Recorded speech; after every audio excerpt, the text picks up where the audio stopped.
Seorang insinyur bernama Vladimir Tatarenko mengungkapkan konsep gila rancangan pesawat di masa depan. Bertahan dalam kecelakaan pesawat adalah hal mungkin.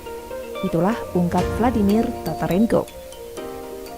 Dalam sebuah video demonstrasi desain pesawat Tatarenko, terlihat kabin terlepas dari pesawat diikuti dengan munculnya 2 buah parasut. Parasut itulah yang bertujuan untuk mendaratkan badan pesawat dan semua penumpang di dalamnya sekaligus. Desain ini juga dilengkapi dengan tabung karet yang dapat mengembang untuk mengapung saat mendarat dalam air.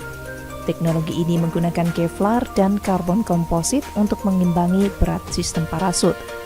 Memang belum teruji, namun ide itu telah dicoba diterapkan pada proyek yang sudah berjalan selama 3 tahun terakhir ini. Dan konsep ini akan menjadi inovasi baru dalam dunia penerbangan. Bagaimana menurut Anda?